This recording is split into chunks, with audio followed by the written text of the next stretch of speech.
The deserted planet of Miranth spread out beneath the stars like a cracked golden coin. The air shimmered with heat under the twin suns, and from high above, the Limpin POS descended towards an abandoned compound, lurching, sputtering, and proudly squeaking like a chair on its last day.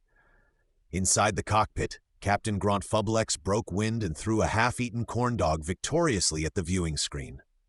"There it is," he said to Sid. "Uncle Drog's last great mistake, and now, my new beginning." Sid, the ship's AI, said, "Correction, your inherited liability. Records list the property as structurally compromised, haunted by echoes, and non-refundable." Gront grinned. "Haunted or not, Sid, it's home. A proper headquarters for Fublex Enterprises. Finally, a base worthy of a captain of industry." The ship rattled as it touched down in a swirl of sand outside the base, and Gront pulled on his moon boots. The Fublex compound sprawled across the dunes like a forgotten city, domes and corridors built into the rock, still gleaming faintly in the sun. The structure was old but alive. The perimeter shields shimmered weakly, solar towers hummed, and a distant antenna lazily rotated. Gront stepped out onto the sand, hands on hips, chest puffed. Operational, just like I knew it would be. Uncle Drog may have been a terrible grocery sacker, but the man could build a fortress. Sensors indicate power, water, and oxygen systems online. Also movement. Possibly local fauna, Gront chuckled. Probably just stinky rats or tax collectors. He started across the courtyard, his boots sinking into the sand. The air smelled faintly of ozone and goat crap. As he neared the central dome, something moved near the old loading ramp. Something large, slow, and blue. She stood by the entrance, the sunlight burning against her pale blue skin. Princess Danielle of the Sons of Reneth IV, taller by 2 heads than any average humanoid, broad-shouldered, heavy, and wrapped in layered silks that looked once royal but now torn and dusty. A small jeweled circlet sat in her shoulder-length dark hair. Gront stopped dead in his tracks. Well, either this place comes with security, or I've inherited the best-looking ghost in the galaxy. She turned sharply, startled, her voice rich but weary. "Who are you? You don't belong here." Gront pointed at the base behind her. "Correction, I own here. Captain Gront Fublex, proud inheritor of this fine establishment." Her expression softened, just a little. "You own it?" "That's what the paperwork says. Signed, sealed, slightly coffee-stained." She looked away, embarrassed. "Then I apologize for intruding. I'll be gone soon. My family thought this place was abandoned." Gront tilted his head. "Family?" Danielle hesitated. "The House of Sons. You've probably heard of them. My sister's wedding is happening today. A grand affair, with light parades, 1,000 guests, and the royal choirs of Reneth singing in beautiful harmony." Gront nodded politely, waiting for the part where this explained why she was standing in his courtyard. She sighed. "They teleported me here. Said it was for my own dignity, so I wouldn't spoil the photographs or scare the guests. They're planning to bring me home tomorrow." For once, Gront almost didn't have a comeback, but then he grinned and said, "Well, Princess Danielle, Your Highness, you are in luck. I hit the Galactic Dollar Mart on the way in, and I have zingers, cosmic corn dogs, fig Newtons, and cyborg rum. You are invited to join me in a proper Fublex feast on the bridge of the Limpin POS." Danielle tilted her head, a faint smile tugging at her lips. "So let me be sure I heard that correctly," she said, voice careful, almost diplomatic. "You named your vessel the Limpin POS?" Gront beamed. "No, it was headed for salvage when I bought her, and the name was spray-painted on the hull. After buying the ship, I went to discount hull refurbishers and made that distinguished name big and official." She pressed her hand to her mouth, shoulders trembling just a little. "Oh yes, quite distinguished." A tiny snort escaped before she could stop it. "It certainly leaves an impression, Captain." Gront nodded, utterly serious. "Exactly the point." She looked away, biting her lip to keep from laughing outright. "It's a fantastic name, Gront." The evening air around the base shimmered with the last of Reneth IV's twin sunsets when a sharp chime echoed from Gront's wrist comm. Sid's AI voice crackled slightly. "Captain Fublex, this is an urgent alert. Multiple small vessels inbound. Trajectory suggests scavenger or pirate intent." Gront froze mid-gesture, one hand inside a bag of peanuts. "Pirates? Here I haven't even unpacked." Danielle straightened, her amusement fading. "They raid these deserts often. If they catch us on the ground, they'll strip your ship to bones." Gront sighed dramatically.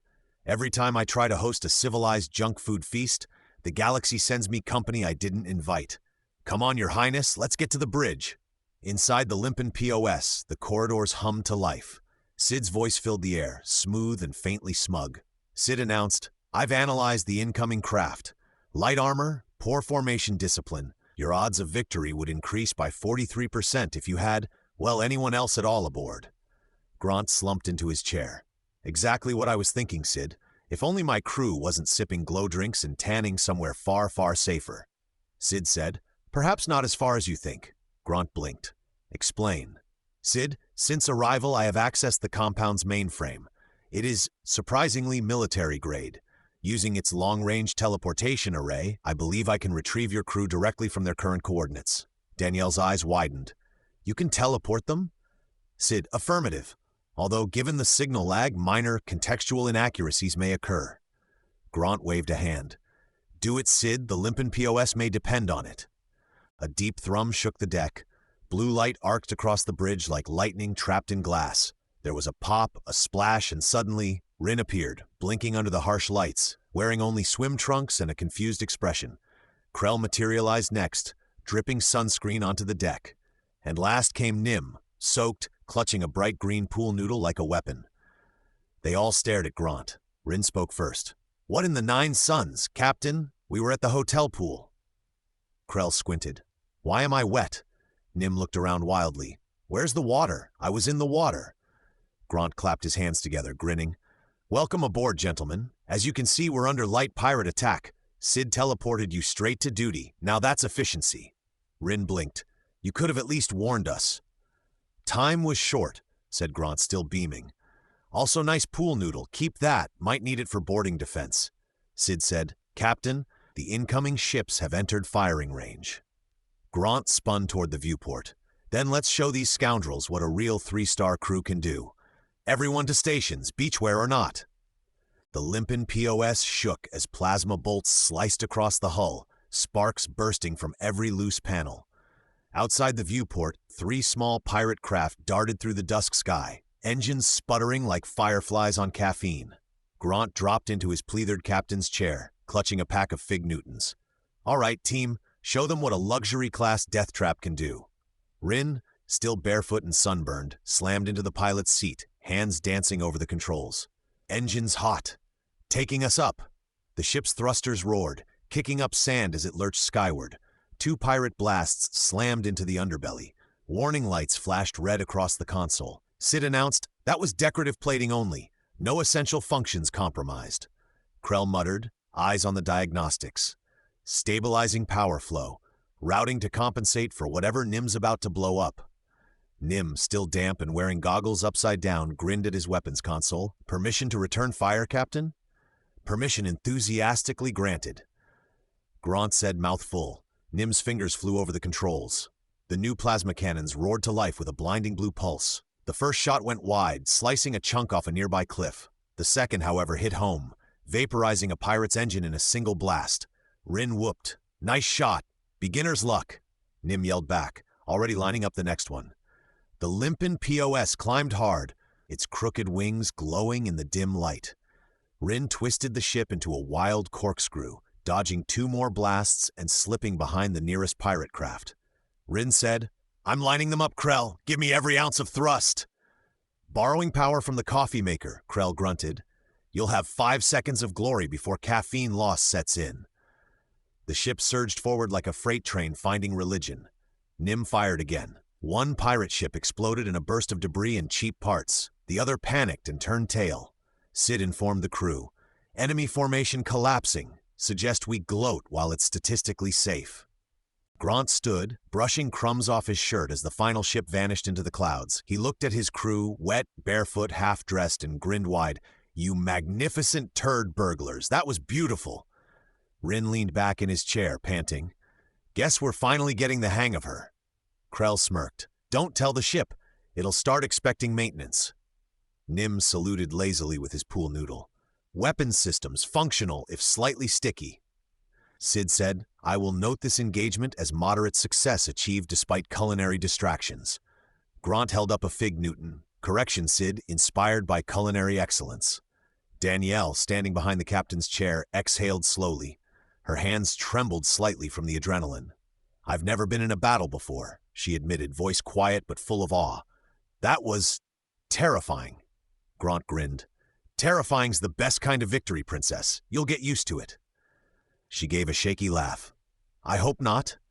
The Limpin POS creaked proudly as the crew began powering down systems, a few sparks still drifting from a ceiling panel. The Limpin POS settled onto the landing pad with a groaning sigh, its hull still smoking in a few artistic places. The orange sky had deepened to violet, and the desert air buzzed with cooling metal and distant thunder. Gront bounded down the ramp before the engines had even stopped humming, hands flapping excitedly. "Crew! Princess! On your feet! History awaits!" Rin, still shirtless and streaked with soot, rubbed his temples. "Captain, can we at least—" "No time!" Gront barked, waving them toward the courtyard. "The Fublex compound awaits your admiration. Come see the genius of my late Uncle Drog." Krell muttered as he followed.